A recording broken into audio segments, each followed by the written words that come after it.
Posso Tá colocar o PDF? Pode, Mica. Pode já colocar o PDF. Boa noite a todos. Nós estamos retomando, né, a leitura do livro Abandonar a Papel de Vítima. Nosso primeiro encontro de 2025. Iríamos tentar, na verdade, tentamos, né, sim, pelo YouTube, mas o YouTube, ele não nos dá a possibilidade de várias carinhas aqui, de interação, a interação é mais pelo chat, né? Então, de repente, para outros projetos, o YouTube cai, né? Assim, mas nesse momento, não coube no formato do clube de leitura, tá? Eu espero que vocês estejam bem, o pessoal está chegando, mais pessoas chegando, quero que vocês se sintam bem à vontade, tá? Bem-vindos mesmo. Vocês vão notar, assim, que nos próximos encontros, a Micaela vai me ajudar nas introduções, né? Então, hoje, por ser o primeiro encontro, até eu fiquei meio assim, né? Como que vai ser? YouTube Meet, né? Mas nos próximos encontros, a Mica vai me ajudar bastante, assim, nas introduções, tá? Então, Mica, vamos nos acostumando aqui com... Vamos construindo juntos. Vamos construindo juntos. Eu acho que essa é a pegada, né? De coletividade mesmo. Bom, gente, nós paramos nessa página mesmo, Mica? Isso, estava no finalzinho do anterior. 3 linhas só. Deixa eu voltar aqui. Reações típicas à raiva, né? O pessoal que está Isso. chegando agora e não acompanhou, fiquem tranquilos, porque vocês podem acompanhar a leitura a partir daqui mesmo, tá? Então, caso tenham interesse de ler, né, aquilo que nós já lemos, então o livro está disponível lá no grupo do WhatsApp, e também as gravações dos outros encontros estão disponíveis lá, os links, né, na descrição do grupo, tá bom? A minha intenção, eu não sei como que eu vou fazer isso, mas a minha intenção é a gente deixar, eu criar um canal lá no YouTube de forma que a gente tenha acesso às gravações de forma rápida, né? Mas se não der, vamos continuar fazendo do jeito que está dando certo, tá? O importante é a gente estarmos aqui, né? Dispostos, né? A disposição é tudo, né? Eu não sei vocês, mas a gente fazer coisas sem disposição, né? É uma coisa tão ruim, né? Tipo, aquela coisa, fazer. Não, a disposição, essa chama interior, né? Da gente querer algo, buscar algo e encontrar algo, né? Parece que aquilo que a gente procura também nos procura. Então, né? Então, se nós estamos procurando não só conhecimento, mas um grupo de pessoas, né, assim, que estão na mesma busca que a gente, querendo a mesma coisa que a gente, legal, acho que a gente encontra aqui no grupo, tá? Fique à vontade para abrir o microfone a qualquer momento, ou colocar aqui no chat durante a leitura, tá bom? Reações típicas à raiva. Dependendo de como lidamos com esse estabelecimento agressivo de limites, nós tendemos a nos tornar mais vítima ou mais agressor. Visto que esses estabelecimentos de limites são precedidos pelo confronto com a raiva. Podemos distinguir entre diferentes reações típicas à raiva, ou seja, as pessoas lidam com a raiva de maneira diferente, a sentem de maneira diferente, a controlam de maneira diferente e também se defendem contra a raiva, né, de maneira diferente. A seguir, tentarei uma classificação básica, que naturalmente pode ser diferenciada e completamente e complementada, e que não ocorre na vida real na exclusividade descrita. Então, assim, ela vai colocar aqui um exemplo, né, mas a gente precisa encaixar na nossa realidade isso, né? Como nós lidamos com a raiva. Não basta a gente assistir o filme divertidamente e achar que a raiva funciona, aquela raiva que está lá no desenho, funciona com a gente daquela maneira, né? O tipo vítima. O tipo vítima evita conflitos. Ele é uma pessoa que tende a se retirar. É alguém que diz sim sem necessariamente concordar. Se alguém se choca contra ele na rua, ele pede desculpas e se acusa de ocupar muito espaço neste mundo. Essas pessoas dizem de si mesmas: eu não sou uma pessoa boa, mas você é. Inconscientemente, no entanto, a tendência oposta geralmente pode ser encontrada nelas. Então, essa afirmação se transforma em: eu sou uma pessoa boa, mas você não é. É claro que elas jamais iriam admitir ter essa atitude. A maioria não o admitiria, nem mesmo a si mesma. Essas pessoas engolem a raiva. Elas precisam de afirmações como: você me deixa infeliz. Nunca dizem: você me irrita ou estou com raiva. Elas se sentem culpadas e desenvolvem autocomiseração. Se alguém puder aí buscar no dicionário do Google mesmo, né, o que é autocomiseração, para a gente aprender o que essa palavra diz de nós na posição de vítima. Tá bom? Quem está com o Google aberto aí, coloca para a gente aí, ou abrindo a câmera ou aqui nos comentários, o conceito de autocomiseração. Tá, a Mica já colocou aqui. Compaixão de si mesmo. O que mais?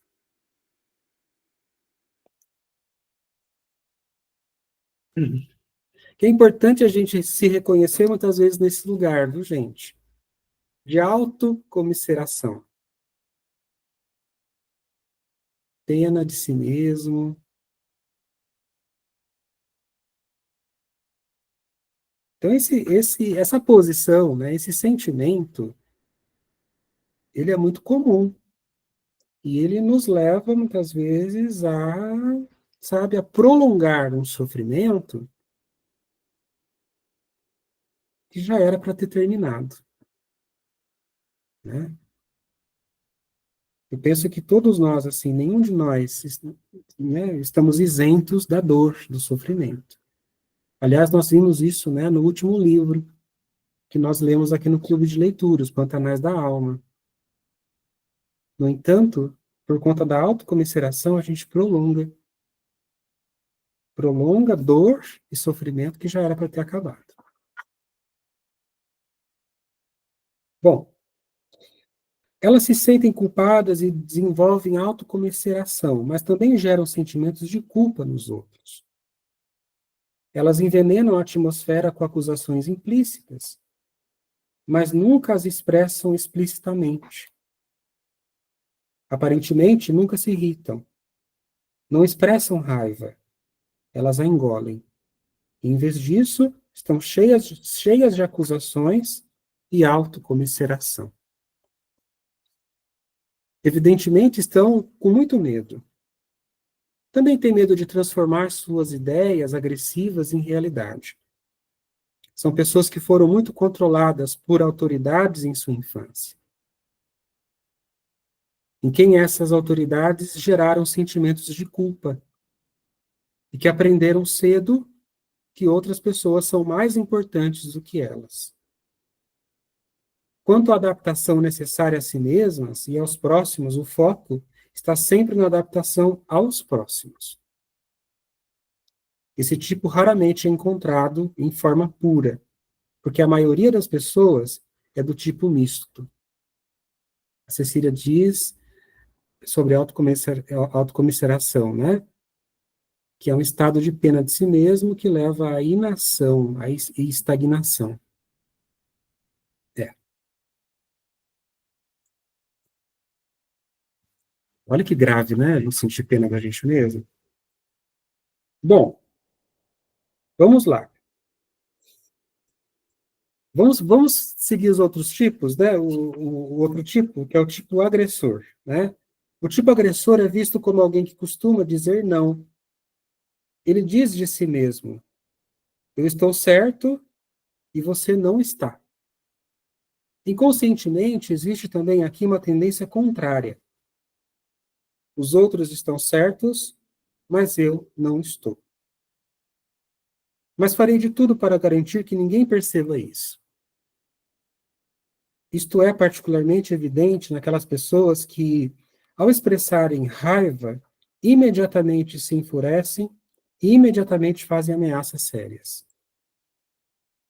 Se houver até mesmo uma pitada de ação hostil, esse tipo se ergue e adota uma postura imponente, mesmo que ele não seja fisicamente muito grande, e ataca por sua vez.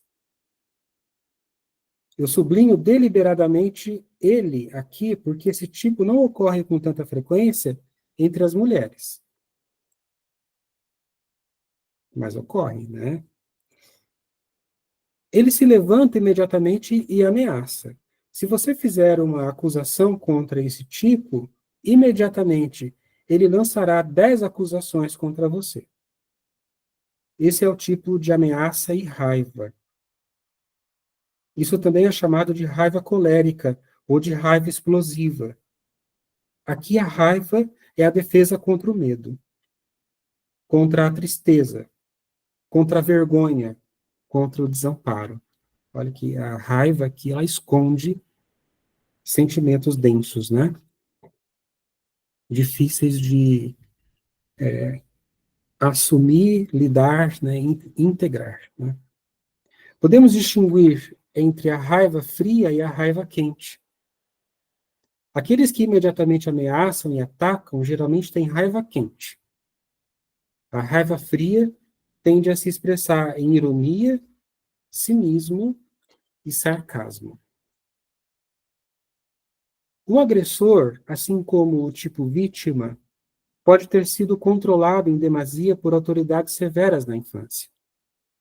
Entretanto, essas pessoas se identificam com o agressor, não com a vítima. Elas resolvem o conflito entre adaptação a si mesmos e adaptação ao mundo ao seu redor, fazendo-se o centro de todas as coisas. Há também pessoas que, às vezes, são do tipo vítima e, às vezes, do tipo agressor, que é o que ela vai colocar aqui, né? A posição intermediária. Eu não sei vocês, a gente vai lendo, né? O que a Verena está trazendo, e vai vindo cenas, né, assim, das nossas próprias atitudes ou de atitudes de outras pessoas. Natural, né? Essas identificações, né? Esses reconhecimentos. Mas vamos fazer o exercício de sermos gentis conosco? Porque estamos estudando a vida psíquica, né? Então, estudar a vida psíquica requer um alto grau de gentileza, para não cairmos, né, na tentação de nos rotularmos, tá? A posição intermediária. Existe, então, também uma posição intermediária que denota o ideal. Trata-se de uma pessoa que consegue dizer: eu estou certo, e você também está certo. As pessoas que vivem nessa posição geralmente experimentaram certa segurança em sua vida. Elas já vivenciaram interesse suficiente por elas mesmas e têm a sensação de que estão bem e que tudo ao seu redor também está razoavelmente bem ou pode ser corrigido. Quando uma pessoa que pertence mais a esse tipo está com raiva, ela expressa a raiva. É o mais humorística possível. Apresenta uma alta tolerância à frustração, tem pouca desconfiança e uma boa tolerância à raiva. Tolerância à raiva significa ser capaz de perceber a própria raiva e não ter que traduzi-la imediatamente em uma ação hostil. Portanto, tolerância, tolerância à raiva não significa ser capaz de reprimir a raiva, mas ser capaz de aceitar que o fato de que, de vez em quando, ela se irrita. As pessoas que tiveram uma boa educação, que obedecem a muitas regras, muitas vezes não conseguem aceitar sua raiva e, portanto, passam a ser do tipo vítima. É que ela coloca o boa aqui entre aspas, né? Porque na boa educação a gente não pode demonstrar nossa raiva. Há também um aspecto específico de gênero neste contexto. Em termos de exemplos, é mais provável que os homens se irritem mais do que as mulheres. A expressão de hostilidade mostra o mesmo. Felizmente, a violência dos homens não é mais considerada um sinal de masculinidade hoje em dia. E seria muito bom que as mulheres fossem socializadas menos como vítimas e os homens menos como agressores. A posição ideal é claro, algo que basicamente não existe. Como regra, nós oscilamos entre vítima e agressor. E enquanto tivermos ambas as opções, corremos menos perigo de nos tornarmos unilateralmente vítima ou agressor. Se alguém quiser dizer algo, tá? Por favor. Porque às vezes, durante a leitura, algumas coisas vão emergindo, né? Em nós. O tipo agressor passivo. De acordo com essa classificação, tudo ainda parece claro. Poderíamos dizer que a maioria das pessoas que tendem a ser depressivas tendem também a ser vítimas. A maioria das pessoas que tendem a ser agressivas tendem a ser agressores. A posição intermediária pode oscilar entre os dois. Existe, porém, um terceiro tipo de raiva. É aquele que chamamos de tipo agressor passivo. As pessoas que pertencem a esse tipo não se comportam ativamente de forma agressiva, mas são agressivas em seu efeito sobre os outros. Fazem com que as pessoas com que convivem se tornem agressivas. E assim, em última instância, delegam a agressão. Aquela coisa, né? Mas também foi culpa sua. Foi culpa sua que eu estou agindo dessa forma, né? Quando eu digo a alguém que está falando comigo, não falo mais com você, estou estabelecendo um limite claro. É muito provável que esse estabelecimento de limites seja experimentado como agressivo. Mas se alguém fala comigo e eu simplesmente não respondo, eu não estou cometendo um ato abertamente agressivo, mas minha reação é vivenciada como muito agressiva. Você pode deixar as pessoas loucas dizendo repetidamente: eu não entendo. A outra pessoa vivencia isso como um comportamento agressivo. Pois, afinal de contas, vocês estão falando a mesma língua. Você está tentando explicar a mesma coisa de maneiras diferentes. E seu interlocutor simplesmente não entende. Às vezes isso também acontece nas terapias. Eu simplesmente não o entendo. Eu gostaria muito de entendê-lo, mas simplesmente não o entendo. Ou às vezes a pessoa a quem você se dirige repete o que foi dito, aparentemente para entendê-lo melhor, mas ela sempre o repete de forma um pouco distorcida. O equívoco deixa então de parecer um equívoco verdadeiro. A pessoa não entende, a pessoa que não entende afirma o quanto ela lamenta isso, mas que não consegue evitar e que está muito confusa no momento, que não consegue absorver. Dessa forma, ela apela à piedade. Mas, na verdade, seu interlocutor se torna agressivo. Embora devesse ter piedade ou não, pessoas que se esquecem de muitas coisas provocam reações semelhantes. Elas não resistem abertamente a uma ordem que não lhes convém. Elas simplesmente não a executam. Elas a esquecem.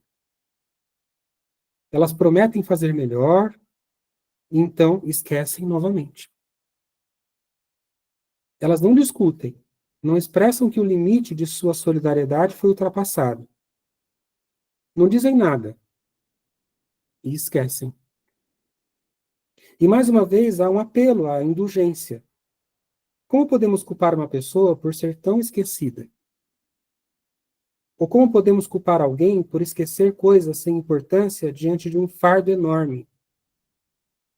A pessoa envolvida que exige o desempenho é agressiva. Torna-se o ser humano exigente, até mesmo perseguidor. Ela está dando vários exemplos, né, dessa agressão passiva. Quando nos retiramos no meio de uma conversa, somos abertamente agressivos e hostis. Mas quando você não presta atenção, não olha para o interlocutor, como se ele não existisse, quando só fica concordando com tudo e dizendo sim para tudo que o outro diz, isso não é percebido como agressivo. Você não é repreendido por causa disso. Mesmo assim, trata-se de um comportamento agressivo. Quem é professor sabe disso, né? Isso vale quando você fica adiando uma tarefa. Você promete fazer um trabalho até o dia seguinte, você não o faz. Ao ser cobrado, você o promete para o dia seguinte. No dia seguinte, acontece a mesma coisa. Como reagimos?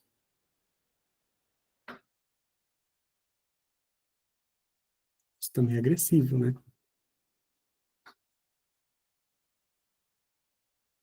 Pessoas que se comportam de forma passiva-agressiva nos passam a impressão de que não podem confiar nelas. Elas não são confiáveis.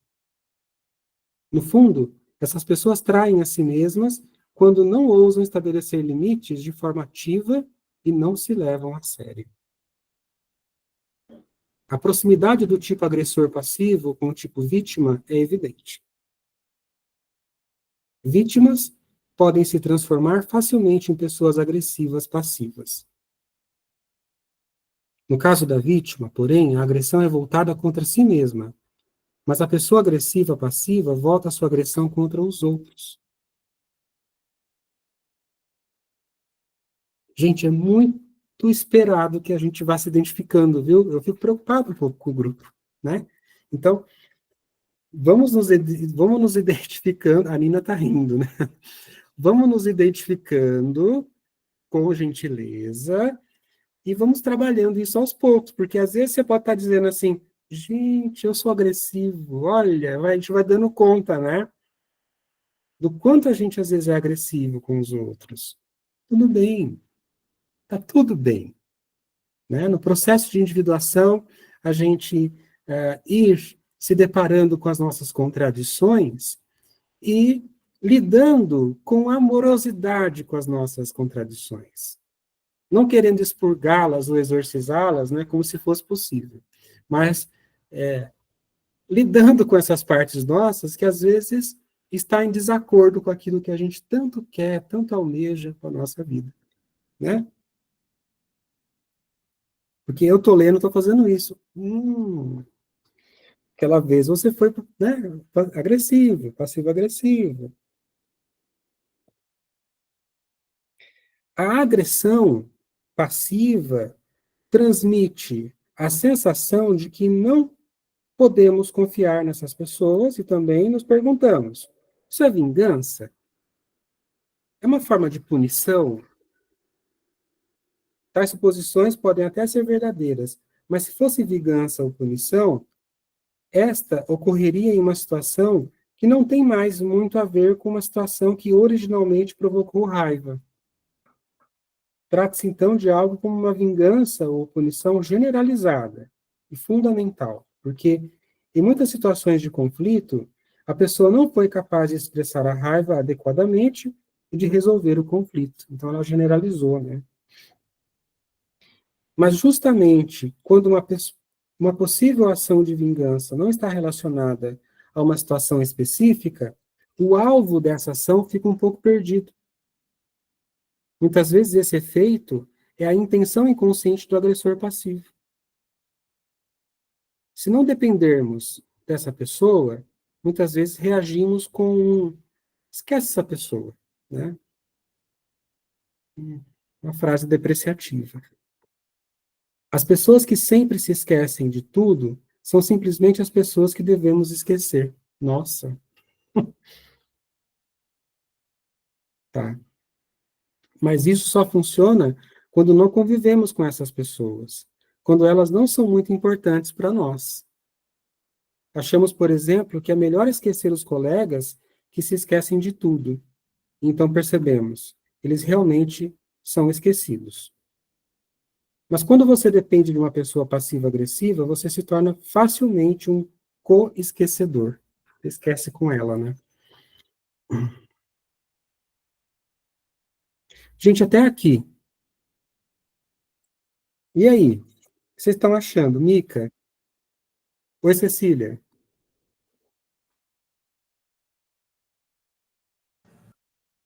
Pode falar, Cecília. Acho que o seu microfone está desligado.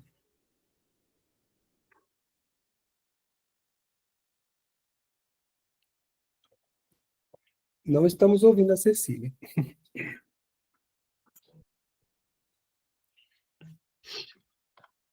Tá dando para ouvir agora? Agora sim. Tá, eu tô aqui no celular, tô aqui com o notebook, mas estou no celular.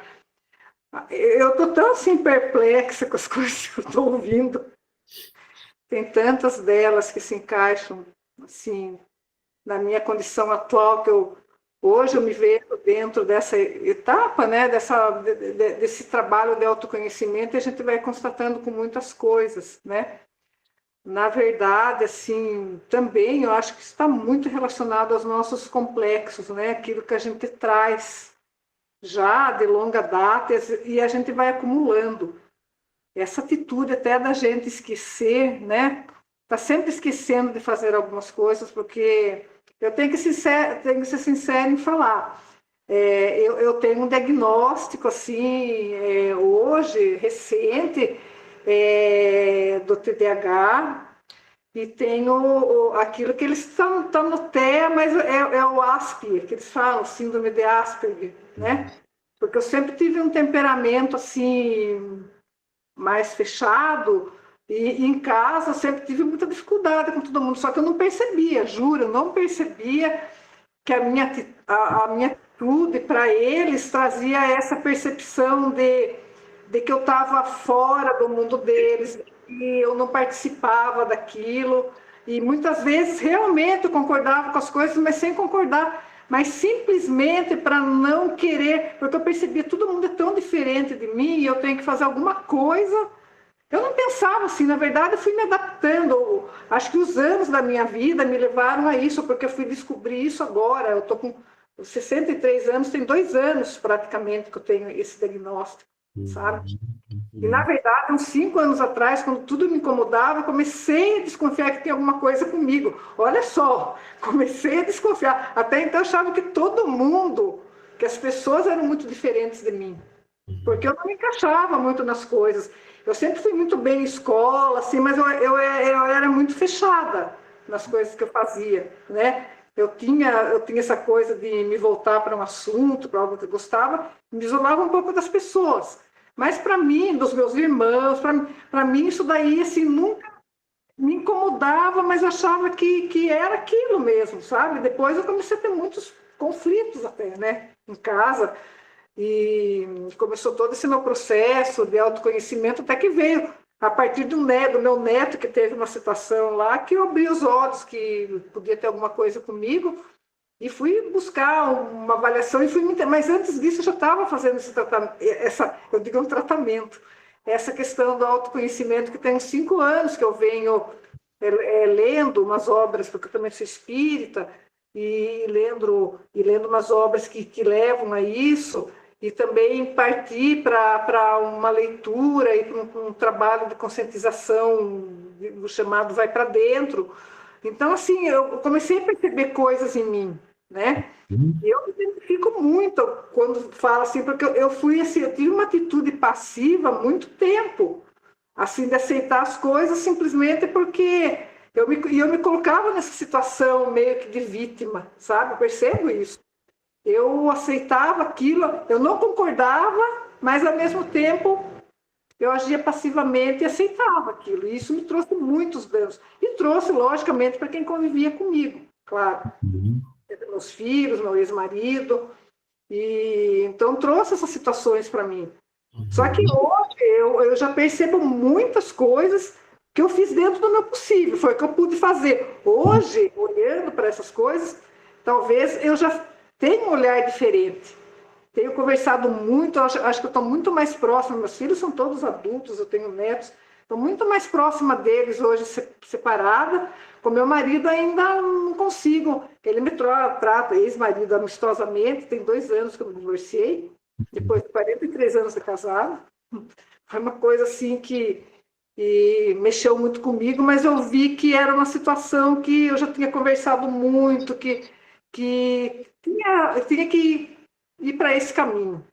Mas, assim, nesse relacionamento, né, com o esposo, não houve um relacionamento praticamente. Eu falo assim, a gente ficou distanciado muito tempo.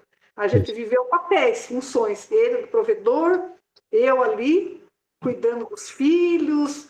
Eu tive 4 filhos, ficando dentro de casa esse tempo todo. Depois que eu fui fazer alguma coisa, tentar profissionalmente me colocar em alguma coisa porque aquilo me satisfazia, eu tinha esse meu lado muito assim presente do que eu queria fazer, eu não consegui, porque fiquei muito tempo com meus filhos, mas eu percebo que eu agi muito nessa situação de concordar com alguma coisa, sempre dizer sim, dizer sim. E aí eu também reconheço que era uma forma de agressão, porque no fundo eu não concordava com aquilo, mas eu não tinha, como eu não era uma pessoa, aquela pessoa briguenta, então eu tinha essa minha forma de olhar assim, fazer um olhar de paisagem, eu vejo como uma defesa, porque eu não concordava com aquelas coisas.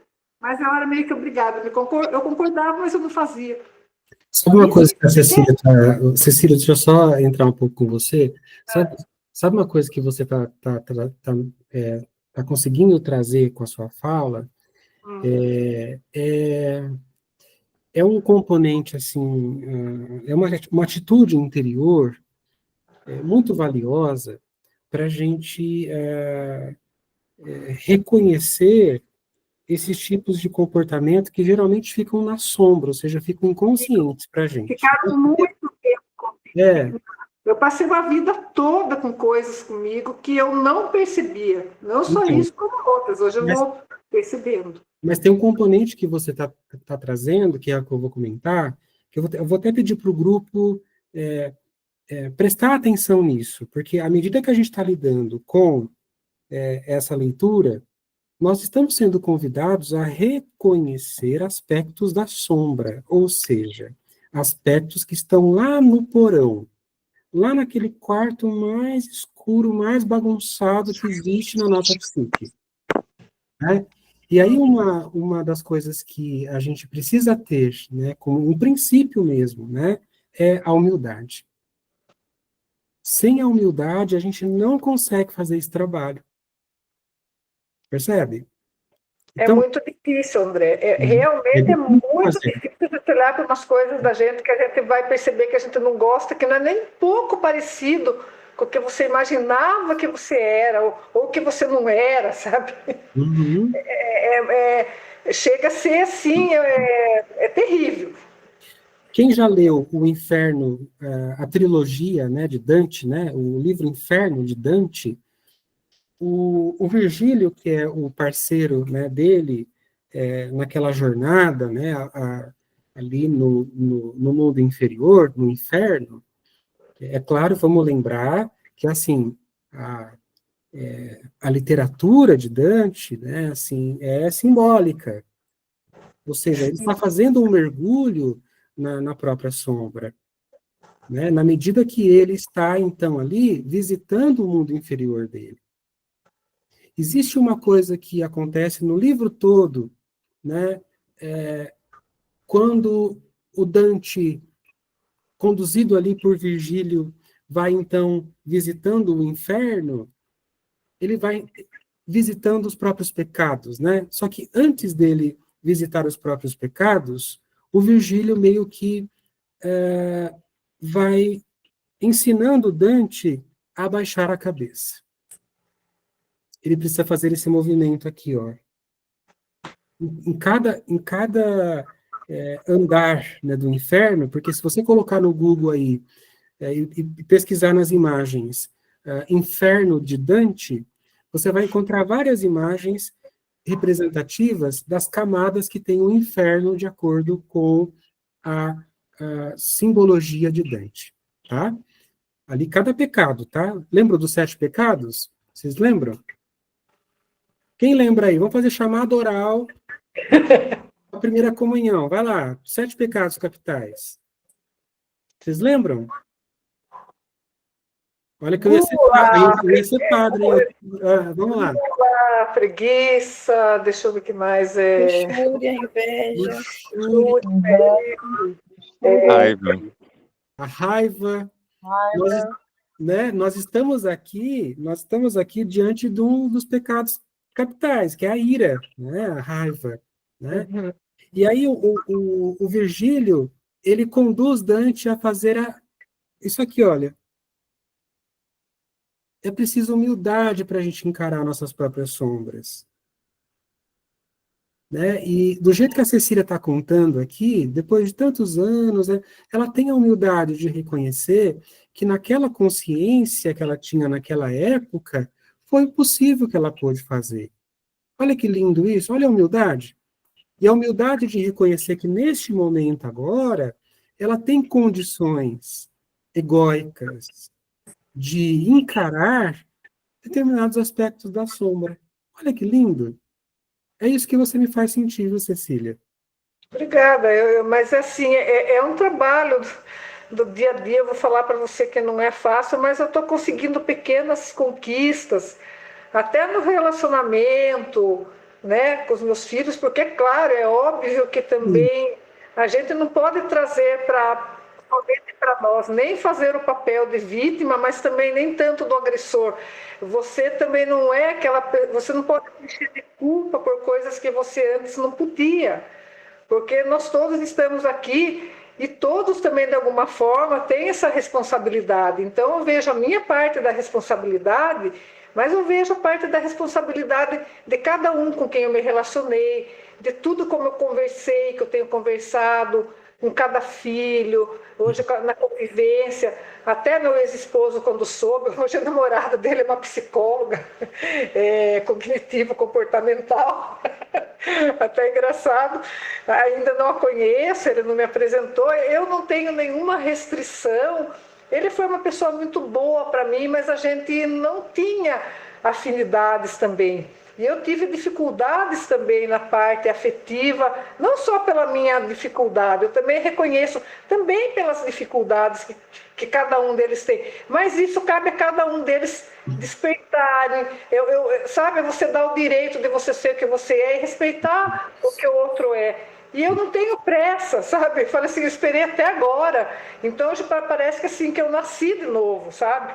Eu tenho essa impressão. Que eu renasci, porque hoje eu tenho uma visão diferente. É muito doloroso a gente ser despertado pela dor, porque foi uma dor, é uma dor imensa, não foi?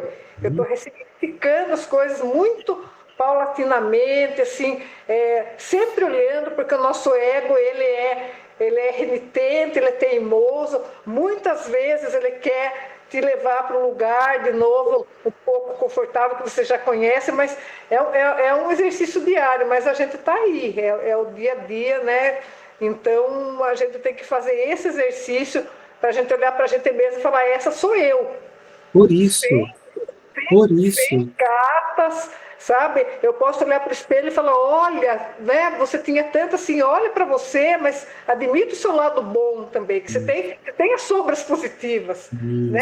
isso, Então, estou começando a me olhar de uma forma que nunca na verdade, eu nem me via antes. Eu penso assim que hoje eu estou me vendo, estou vendo o mundo, estou descobrindo muitas coisas, sabe? Então, eu agradeço muito, muito a Deus, antes de tudo. A humildade também e da gente poder fazer esse trabalho que é nosso, porque nós somos assistidos, nós somos acompanhados, mas a nossa parte é a nossa parte, né? Cabe a cada um esse desejo, né?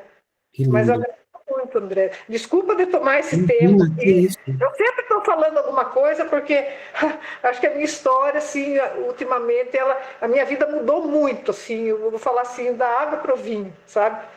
De uma Pode vida que falar. eu tinha, uma redoma, de todas as coisas que eu tinha, sabe? O que eu estou passando hoje, assim, é muito diferente, é desafiador, mas é saboroso. Eu falo assim que vale a pena, sabe? Não vou falar que A não tem. Cecília é a testemunha viva da literatura, né, Cecília? Exatamente. De uma certa forma, eu estou assim me encontrando muito, assim, né, nesse estudo, em tudo isso aqui, né?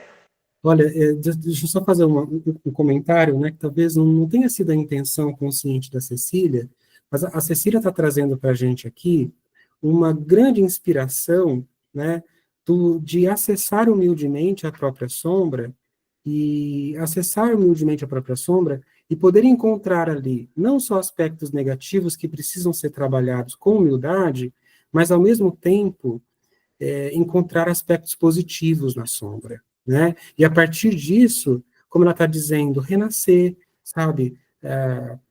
Configurando um novo estágio da própria vida.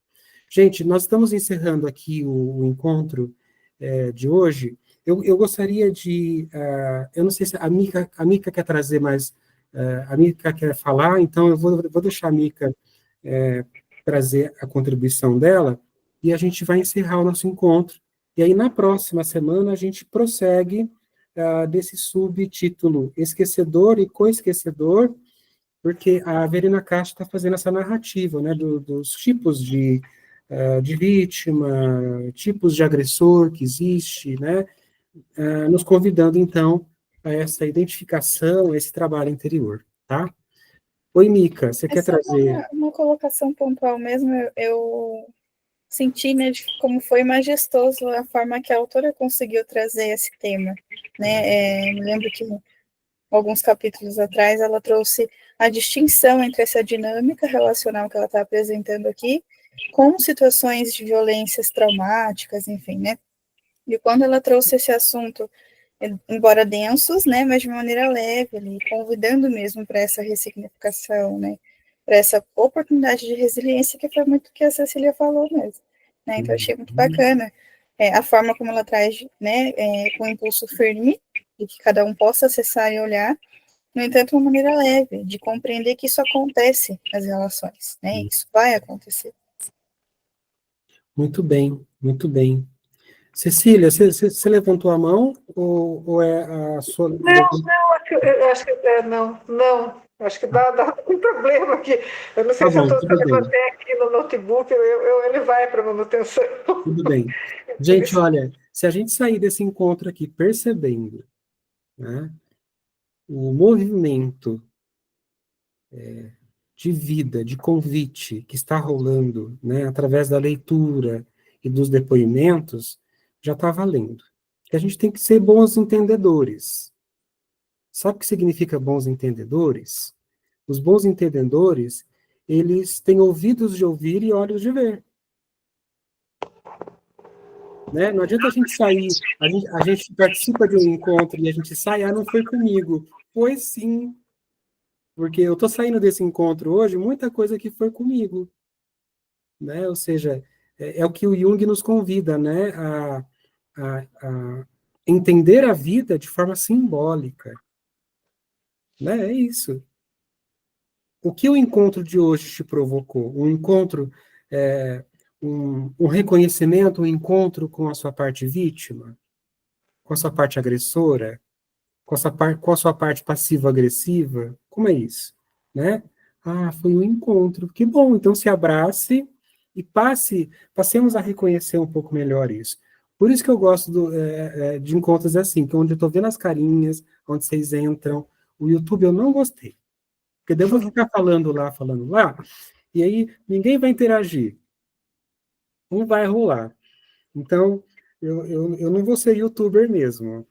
O meu filho falou assim, pai, você criou um youtuber? Agora você vai ser youtuber, filho. Eu não quero ser youtuber. Né? A intenção era realmente fazer o ao vivo e deixar gravado direto lá, sabe? Seria muito mais prático, né? Mas vamos fazer por aqui mesmo, né? Tá ótimo por aqui.